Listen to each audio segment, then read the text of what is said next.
for personal? See none. Not. Let's jump to the minutes of our last meeting. Does anybody have any additions or corrections? Not. I entertain a motion to accept them. So moved. Second. All those in favor signify by saying aye. Aye. It's approved. Let's jump to treasurer's report. Really not much to report in the treasurer's report. Everything's in line with expectations moving forward. I think the most important thing to point out is I've been working with Lyle to come up with a comparative balance sheet that would show the changes from last month to this month. So hopefully by next month, that'll be supplied with reports going out to everyone. I have a copy to review to make sure it shows that that's in line. No major changes in our balance report from last month. And that would be all I could say about the LDC report. Having said that, we need a motion to accept the treasurer's report. I'll make a motion. Rob. Second. John seconded. All those in favor say aye. Aye. Treasurer's report accepted. Great report. Committee reports. Loan review. First one. This we did. You go to page 23 in our packet. We have the adoption of the proposed lending and collection policies.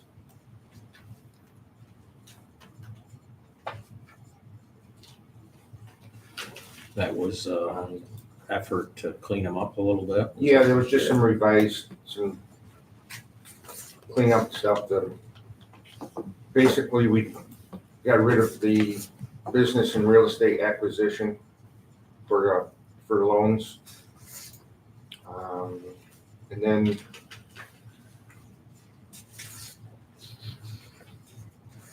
some of the repayment terms. The LDC had never issued any loans, as I recall, for real estate purposes. No.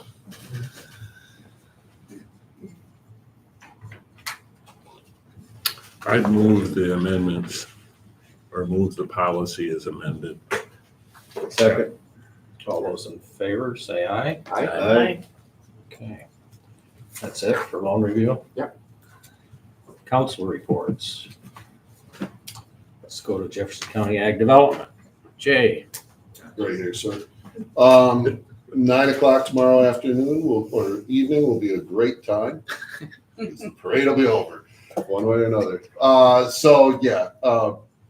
Right now, most of my time's spent on getting the parade ready to go. We have a record number in my 14, 15 years of running the parade. We have a record number of entries. We've been rolling out the marketing plan for it. It's going very well. A lot of response. Hoping the rain holds up. I haven't done a forecast yet. I don't want to. But it's going to be hit or miss tomorrow. Please, there's t-shirts up here. Please take one. I have one for everybody. So please take one when you leave. Beyond the dairy parade, the grants, we've been working very hard on the grants. And I want to thank Robin and Peggy. They went through all of the grant programs, not just the ag one, and updated all the files, double checked all of the requirements. And that was very, very helpful. So I just want to say thank you to both of them for doing that. One little story I'll share with you on the grant program. Soldier, or a former soldier from Fort Drum, lives up in Evans Mills. I'll leave his name out for now. He and his wife and their young family wanted to stay in Jefferson County. And so he has started a pasture-based poultry operation. They produced 150 chickens last year, which isn't certainly going to be enough to sustain them. But through a grant from our agency, he's now expanding. He's doing 150 already this year. He's going to add another 500 on now, and he may go to 1,000 birds to produce this year alone. He bought a bunch of freezers with the grant so that he can store the birds into the winter months. So I was excited when I got out there to his place and saw what he was trying to do and the work that he's putting into it. That's what we're trying to do, is grow our local food supply. So I thought it was a pretty neat little story to see, and that story keeps getting repeated and repeated and repeated. If you stop at oh good Lord, Dwayne Smith's operation on Route 11, it is Seaway Cold Hardy Grapevines. He grows honeyberries. He's calling me just about every day, excited about the equipment that he's purchased to process honeyberries into value-added products, and the harvester that is now allowing him to grow more honeyberries so that he can grow his product lines even more. And literally does call me just about every day to talk about it. What's a honeyberry? It's a really cool fruit. It's sort of like a blend of a blueberry and say maybe almost a plum. It has a really good flavor. You can use them to make wine, jams. You can eat them raw. There's a lot of different fruit products that you can make from them, and they grow well in our climate. Blueberries up here are a little bit iffy, but honeyberries grow well. And he's been on the leading edge of introducing these into northern New York, and he's very excited about it. And we've been trying to support that because it is a new crop that farms could introduce to further diversify what they offer. So, Thank you. Fun. Just a footnote to that, coming back to climate change a little bit. I don't know if everybody's noticed, but there's a lot to be said for the North Country moving into a new growing zone, a warmer zone from the record from our current weather patterns. So it kind of illustrates there are some places that may benefit from global warming. We may be one of them. We've changed almost one zone in our growing. Did they legitimize that? I didn't realize It's that. not published widely, but I mean, a lot of people that are looking at planting these types of berries, June berries, where it's not recommended because we're not in the zone. People are bumping out of that, saying, you know what, because of the milder weather and warmer weather, we'll go with it. And they're having some success with it. That's interesting. Yeah, most of Jefferson County is a pretty solid zone 4, where before we were a zone 3 blending into zone 4. So we have seen a change in our zones, if you will, our ability to grow warmer climate fruits and vegetables. We're certainly not close to bananas yet. Yeah. No, but I'm thinking We're talking about crops now. but blueberries you mentioned, honeyberries are different, right? But Yeah. blueberries, so they're a little more apt to survive then. Yeah. But then harsh winters and that, it comes with that. Yeah. Yep. Depends. Exactly. So, and there's a lot of other, just to finish up, there's a lot of other things that we're working on. Hopefully some of them get to the point where we can start to share them publicly. So, Okay. I think there are a number of communities, especially northern communities, that are beginning to explore promoting themselves as being climate change resistant or a good place to live in the face of climate change. That could be something as we develop strategies for longer term that we look at as a way to promote ourselves. Yeah. And certainly with the crazy patterns those other areas are seeing, it's like it's putting them on alert, saying, do I really want to live here? Right. We've got a good freshwater supply and things like that that are going to be important as well. So. Keep them away. No, just kidding. Well, just an interesting note on a trivia contest, our team actually won it on this question. The question was, what percentage of all the fresh water in the world is in the St. Lawrence River? Anybody?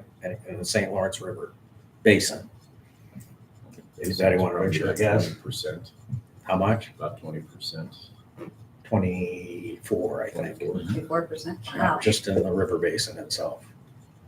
Just real quick too, we did a tour of the chicken hatchery. I think that was, in between. Yeah. So thank you very much. Thanks Corey and Mike for showing us around. Mr. Hagman was there as well, and it was a great tour. It was. And very impressive. $1 million, right? $1 million a week. Yep. Million chicks a week. I still can't wrap my head around. I know. Yeah, and I'm glad you brought I told that up somebody because they I, couldn't believe just it. with the dairy parade going on, and my mind's on dairy parade. Yeah. Right. So But I'd love to hear your reactions. It was reminiscent for doing those GLI tours way back in the day of seeing these different and really taking around and learning about it. And I was actually quite impressed with Corey. I thought he had really dove into learning about how they do things for that type of business. He did a great job taking us around. He did. Very Fascinating. impressive. Well, and I And think it's world's best kept secret around here because when you talk to people about it, they Yes. just look at you with this blank stare. No, can't be. Yeah, right. Where? That's good. Keep people. And- How many?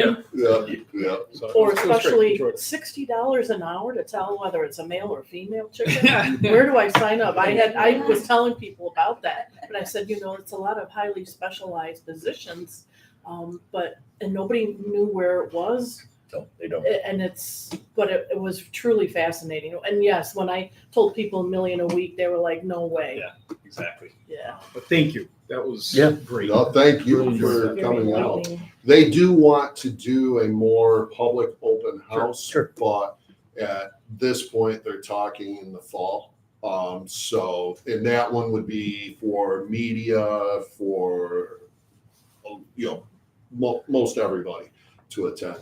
But yeah, that was geared just for our very small group to be able to have the first exposure to the hatchery, and I'm glad that some of you were able to go because until you see it, you don't know. That's the bottom line. my takeaway point is one, it was a roughly $25 million build out. It's very high tech, state of the art technology in that facility, almost to the point of probably, patents pending down the road. But the other thing is they really aren't concerned about educate. They don't want the public in and out and around. They just soon be back there minding their own business, leave us alone. We're a production unit, they aren't interested in opening weekly tours or No, anything like that. no. You'll never see that. No, I won't be able to get you in after. Well, the biosecurity's gotta be huge for that, Yeah. with all that's going on, the avian flu and all that stuff. All right, anything else, Jay? No, I think that was a lot, so thank you. Jump to manufacturing report. I feel like there's a lot to report on manufacturing, a lot of positive things. The egg business, being a perfect example of the things that we have going on, expansions going on in the corporate park, projects that we're hoping come to fruition. We just have a lot of really great things in manufacturing right now in Jefferson County that we should be proud of. And that's really about all that I have to report from the manufacturing side. But there's just some really great stuff going on right now. Love to see it. Are have you seen any uptick or coming back to the White House's current signing of some tariffs and stuff? And part of that was renewed emphasis on American-made manufacturing. Are you seeing anything tied to that? No, not tied to that.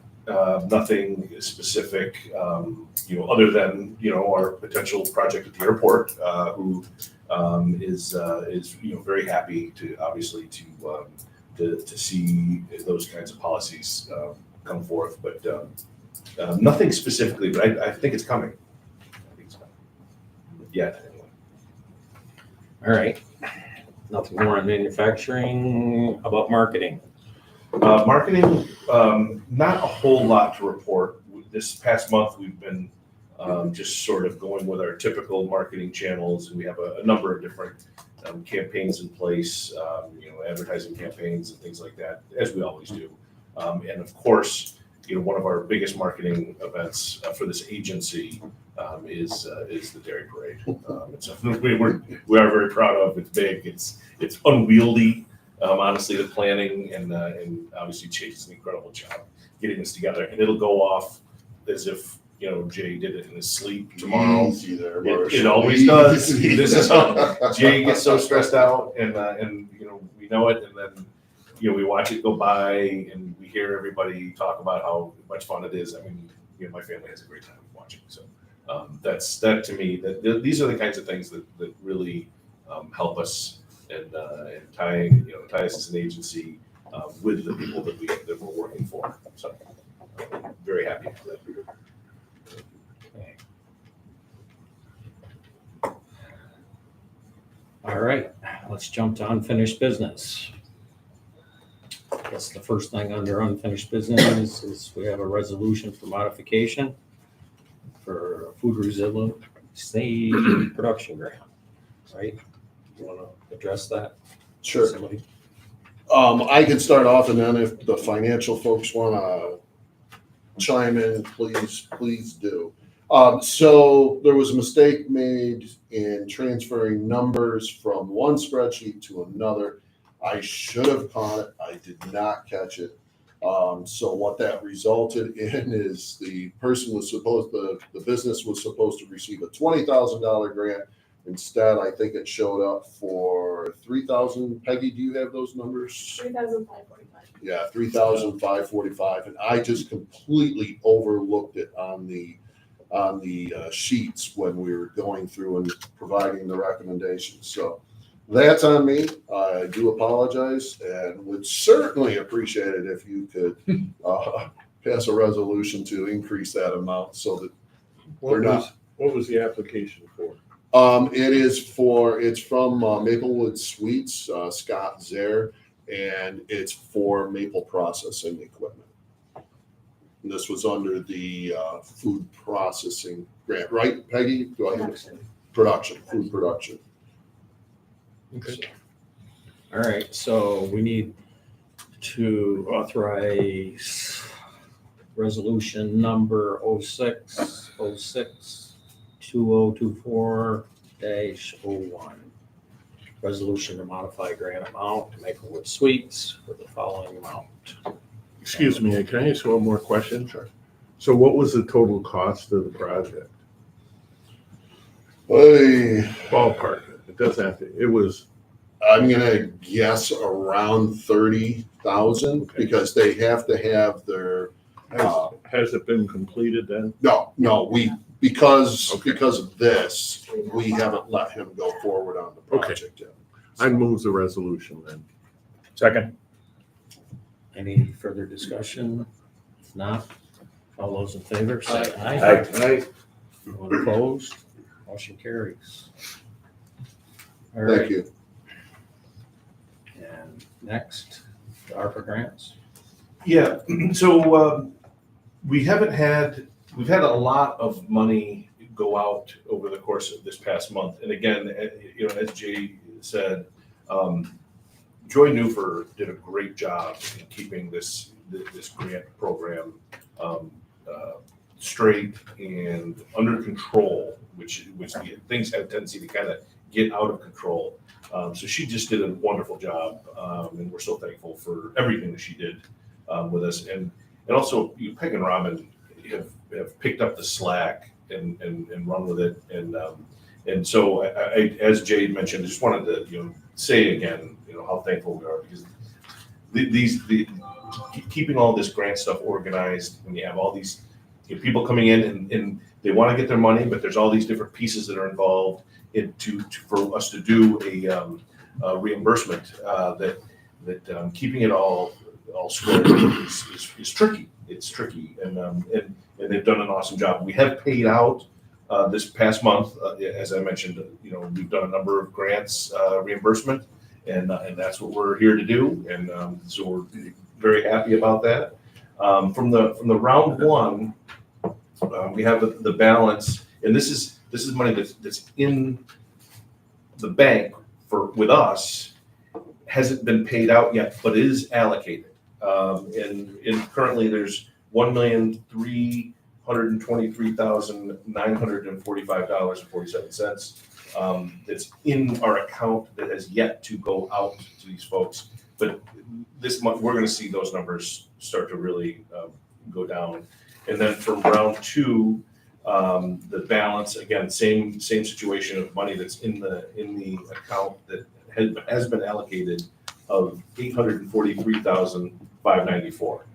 Now it does seem like there's a lot in there. We are on some of these people. We have a number of them that we don't have anything. They've been awarded the grant, and then we call them to follow up, and they say, "Oh yeah, I'm going to do it. I'm going to do it next week. I'm going to get started on this," and so we're going to continue to stay on top of them because we have people in line that are ready to do their project, and so we're going to continue to stay on top of them because we want to get this money out on the street as quick as possible. We could go through some of the specifics. I don't know really if it's worth the board's time, but as it stands, this is to me the real key part. We have about $40,000 left overall that we're going to be looking to allocate to projects. One of which today that we'll talk about in a few minutes, Small Business Productivity Award that I'm hoping we award, and so that's really to me the key pieces here. If Peg and Robin would like to add to that, I'd appreciate that. No, we're working on, doing the compliance of it and just figure out, if somebody's project's done, there's like $1,000 left over, if they can't use it, we'll allocate over because as he said, he has a list of a few more people that we want to get this out. So we're really pushing to get this money spent before the end of the year. We're going to get on people and say, hey, get your project going. And as when they do have $1,000 left, as an example, we tell them, thank you, but if possible, we'd love to close this out and have that $1,000 go to somebody else, as opposed to sort of reaching to try to figure out a way to try to get this extra money under their program. And we don't want people to do that. We want people to do their project, very transparently, and then if there's money left over, let's close it out, then let's reallocate those funds to something else. So that's really, again, without any further discussion, if Robin and Peggy or anything else, that's sort of where we're at right now. So does that involve the two of you doing a fair amount of road trips? I mean, on site? We haven't done on-site stuff yet. I'm just getting my head on the compliance of it. Yeah. We're working with the federal government, it's all about compliance. So that's the first thing is, okay, do we have all our ducks in a row? And then that's something later on we'll talk about following up and doing some road trips. Yeah. I do the road trips for the ag ones. That's part of the process for the ag ones is they get inspected before they get money. So, And there was a lot more of that with the rental property one, because then that one we were, most of them were roofs and porches and things that we drive by, and then things that were inside we got pictures of, things like that. So Yep. I have a question. In round one status, you have uncommitted balance, and we don't have that on the round two. And I'm particularly looking at the Tourism Enhancement Fund balance grant 304. Is that available? But that's one of the things I'm going to make sure that the spreadsheets match up so we can see, what's got committed and everything. Yeah, it's the first I'm getting a handle on what's going on. And So Peg even pointed that out. We need to see what's uncommitted in the set round two. So yeah, we do So, not but- have that. Those funds have all been allocated. they have. those funds, I was Yes. going to say, to have that much sitting out there when we're entering the tourism season. No. Okay, very good. Any other questions? Okay. Any other comments, Marshall? No, All right. thank you to the Jefferson County Board of Legislators for having this program in place for the people of Jefferson County. And has everyone noticed how New York State now, you wanna? Onondaga County as well. Oh, really? Give us a report, Jay. Okay, so New York State Ag and Markets and the governor have announced a new grant program that is very similar to the Jefferson County Food Resiliency Program. They are now doing grants along the same line as what we have done. Not quite as good, but close to how we've structured ours. They've got a little bit more technical training, educational inclusion into their program. I did have the Commissioner of Agriculture on my podcast recently and talked about it, but it was interesting and I was happy to see the state come out and start to do this. Onondaga County has created a program, they call it an agritourism program, but when you read it, it's basically food resiliency, modeled pretty closely off of what we have been doing the last 3 years. So, How much money did New York State put behind theirs? I don't remember the exact number. It's around 40 to 50 million, roughly. So it's a pretty good chunk of change. And I've actually had somebody here in the county just approach me wanting a grant for dairy processing, and I'm thinking I can send them to the Ag and Markets program to help them out. What's the cap on the state program? And I apologize, I don't, with everything that's going on with Dairy Parade, I do not remember the specifics today. I will look that up, I will send that out to everybody. Well, I just hope that, there isn't 20 projects that burn through the 50 million. Kind of The way the details I do remember at the moment, that is possible. Is it? Yeah. So it may not. It may not go be very as far. widespread Correct. sharing of the resources The other thing, as ours.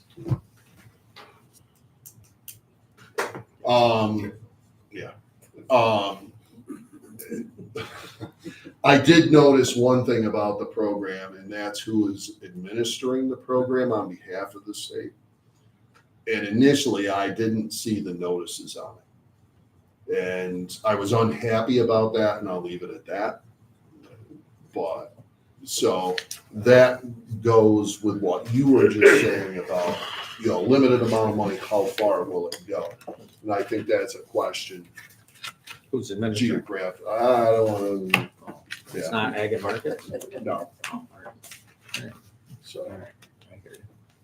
Okay, soon to be determined, I guess. All right. Very good. Anything else with ARPA? If we'd like to move into the approval of the award to the SWBG Wholesale Inc. application, which is for a new computer system and a street sweeper. And they both fall under the type of things that we've awarded before. We've done a number of computer projects. And while we haven't done a street sweeper per se, this one is much larger and according to the applicant, we'll be able to do the work much faster. Total project of $14,500, award requested $10,000.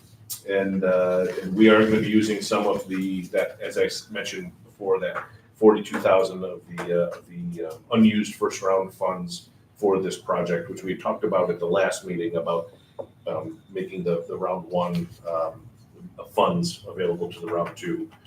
So with the board's blessing, the committee recommends approval, and that's where we stand. What is Yeah, just SWBG? gonna ask. Soft water by George. Soft water by.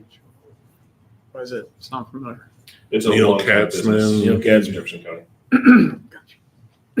Well established. What's the percentage? I mean, that seems like a high percentage of, you The bulk of it is the sweeper. know, I'm talking about, if they're doing a $14,000 project and they're getting a $10,000 grant. That's typical. It's, the minimums would be at 80%. So they have to spend at least 12.5 to get the 10,000. Pretty generous. It is. It's very generous. You know, obviously the applicants, when they're awarded the grant, loved it. But it's the same program we've been doing for a long time. It's a very generous, very wonderful program. And yet it seemed to hit the mark. You know, you didn't have to turn down 10 applicants, right? No. Balancing the pool of money from the county to the projects coming in at that high level of cost share still seemed to be a pretty good fit. In the end, the economic impact that these dollars are having is significant in our community. It's allowing these businesses to do things they might not have otherwise been able to do. And that rolls out to everybody.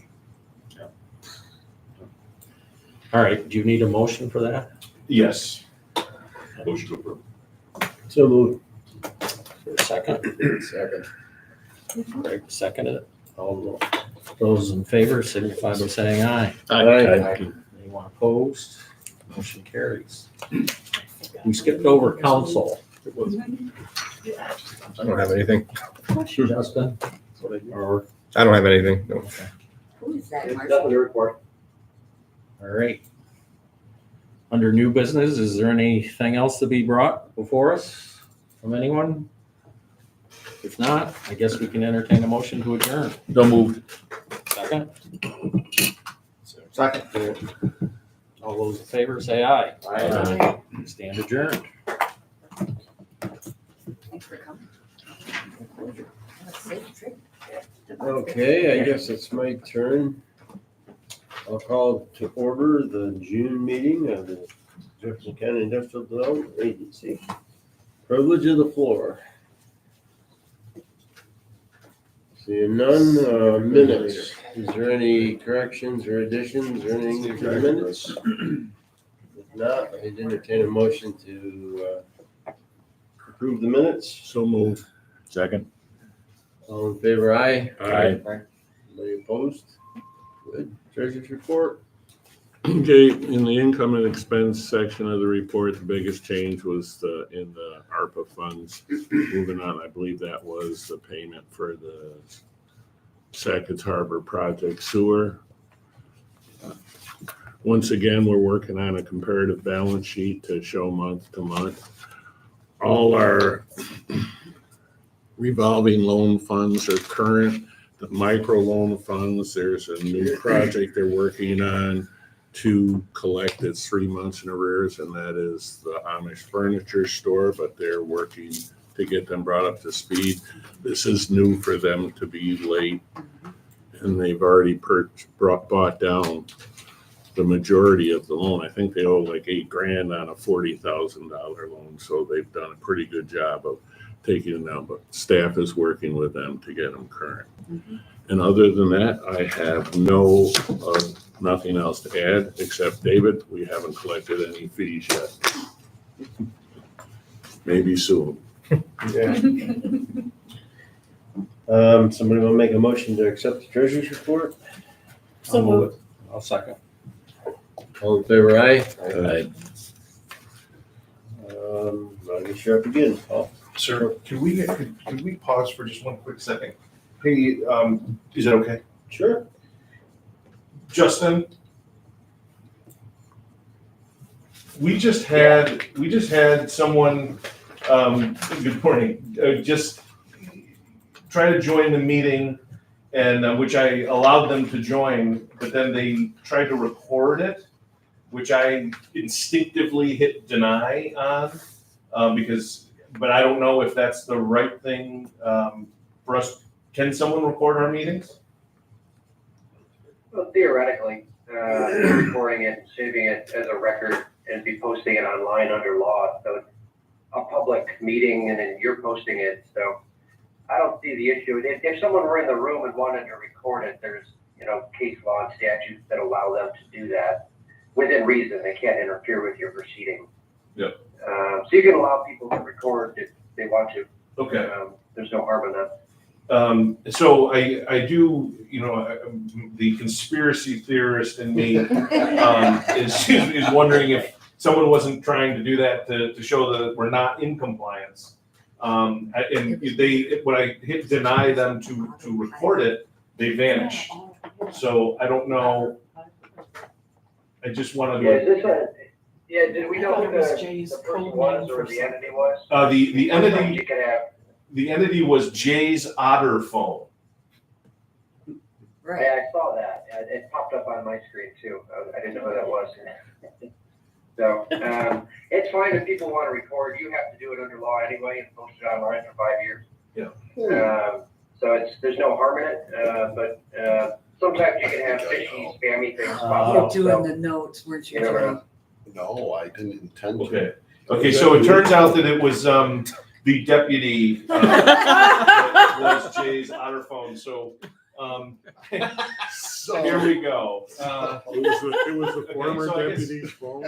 That's good information for us to know for the future. But I don't think that we're probably not going to get blowback for denying the recording. Wow, but I apologize. I downloaded the Otter app that allows you to record conversation and it takes notes for you. Remember? I Yes, showed we that discussed at that. Yeah. And it somehow picked up this meeting and decided that it wanted to try and record it. So I do apologize for that. I didn't know I was going to do that. Great. So, crisis averted. Please, sir. I'm gonna delete that app now. Oh my God. Okay then, I guess we're back to the alternative energy. Nothing to report. We've had no meetings. Okay. Loan review committee, this is similar to the one from the LDC, correct? It is. We have a proposed revision of the lending policy. And basically it mirrors what we did in the LDC. The one thing I did not bring up over there is that staff has requested, and I agree that applications should be provided 30 days prior to give staff enough time to go through them. Up until now, we've always taken them like 15 days before the loan review, but they really shouldn't be here 30 days ahead. We also changed some terminology. Before, we required that they see the SBDC and take their class, but with the changes with the SBDC, their classes are an OCC or it's a 15-week class. So instead of requiring it, we're just recommending We it. recommend them, correct.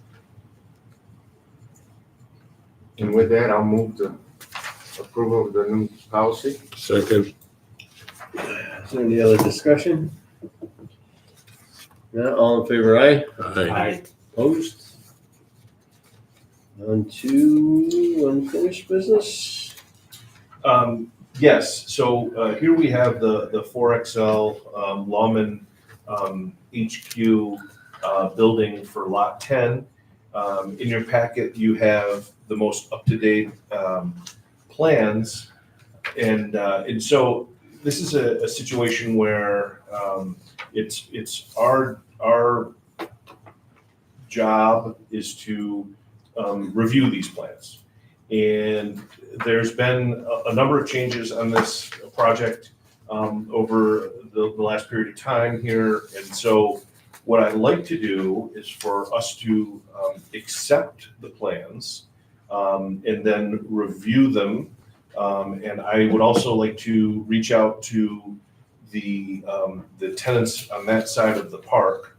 A similar situation that we're doing with the new business with Metalcraft.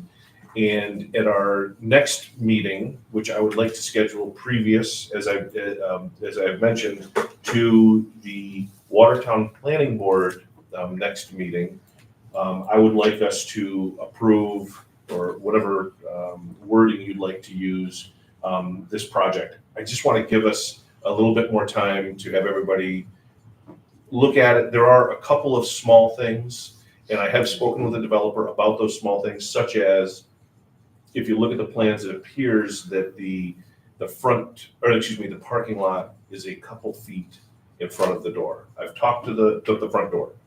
I have talked to the developer, and he said that there is a little bit of wiggle room to line those up. He also said that there will be a small awning overhang that will go over the front door, and whether or not we want to, discuss that would constitute part of the building, therefore having the front and the parking lot line up.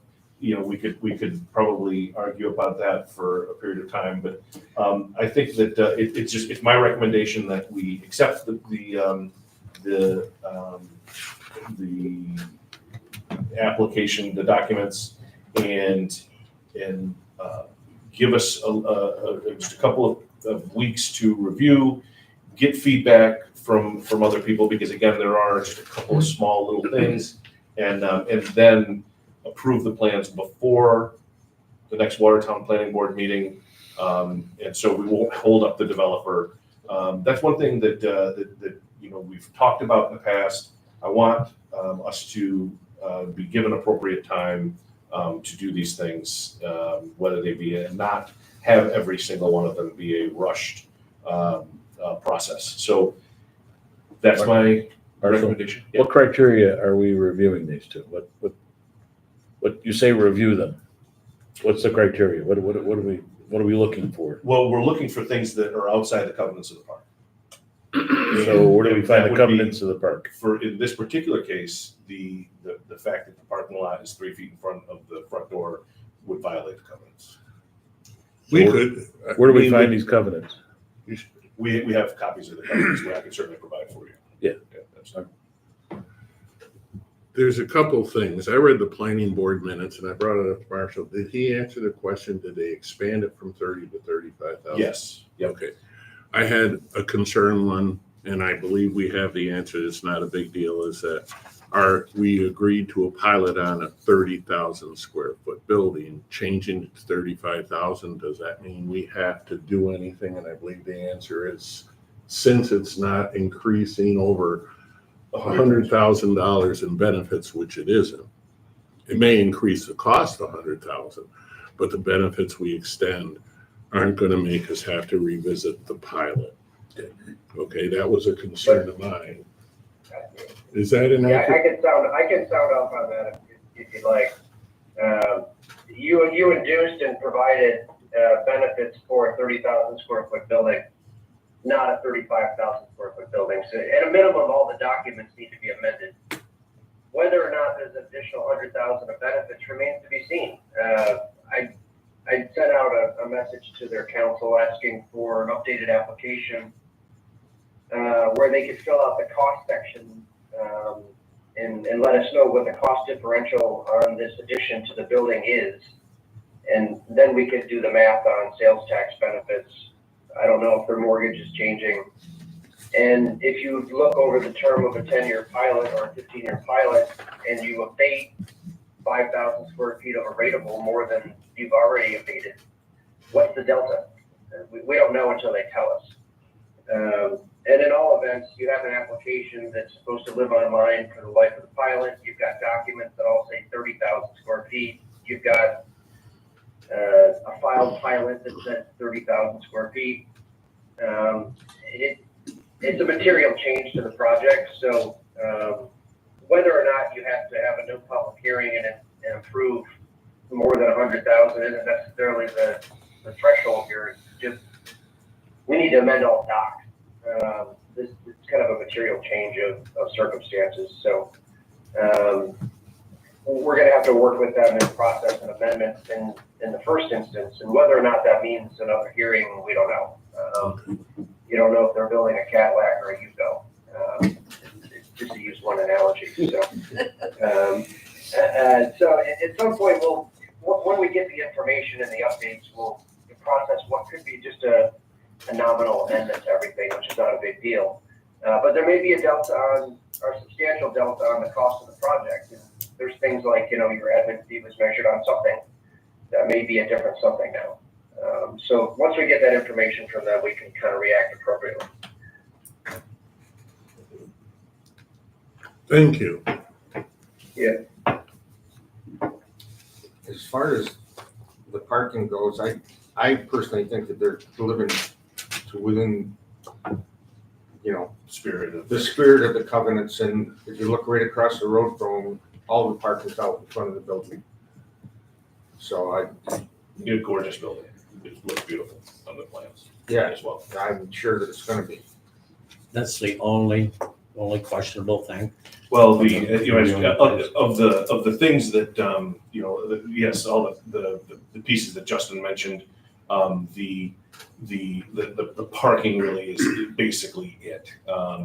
It's 5,000 additional square feet of warehouse space, and not to get into the details here, but the actual additional cost is minimal is what the developer said. But again, I can work with Justin here over the next period of time.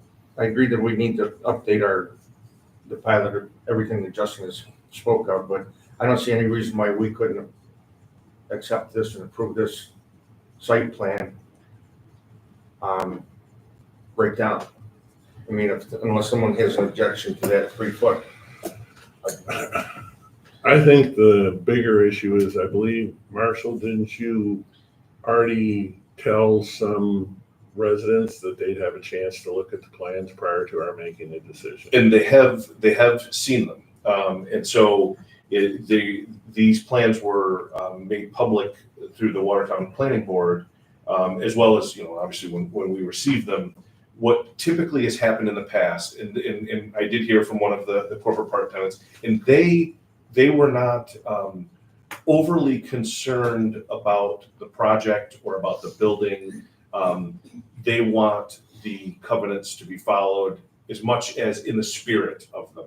And this person was not against it, or said, the 3 feet, it's not going to change anything. It's not the end of the world or anything like that. But in the past, and the reason why for this agency, the only reason why I say it's because what we've done in the past is we've sent the plans out and given people time to respond, and that has not been done in this case. So that's really the basis for my position about us approving them at the next meeting. Now, again, I will absolutely go with whatever the board decides to do, and it's up to you. But that's to go along with what we've done in the past. This would be the procedure to follow. So Corey's aware of what you're scheduled to get it approved prior to the next town planning board meeting. I didn't talk to Corey, I talked to Mike, but he knows. And he's okay with it? I don't know if okay is the right word, but wasn't overly upset about it. As long as we can get it done so we don't lie the planning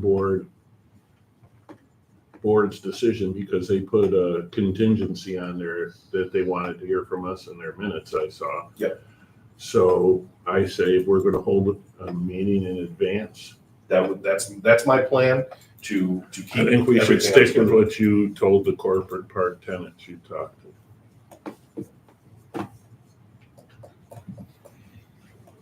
We good? Any other discussion? We need a motion to accept these plans? I don't know. Because we're just, as I mentioned before, I don't know if we're just accepting them into the public record. And I don't know, again, the policy is for us to just review the plans. And so. I'll make a motion that we accept them, just so we move along. Well, and I think it also helps the process in the sense that we don't have a problem. We feel the covenants have been met, right? Isn't that No, more or I less thought what we were just accepting the plans for review. Okay, That's, all right. yeah. That's So we would formally accept them as acceptable and meeting the covenants at the next meeting. Yes. That's my understanding, and that's what I would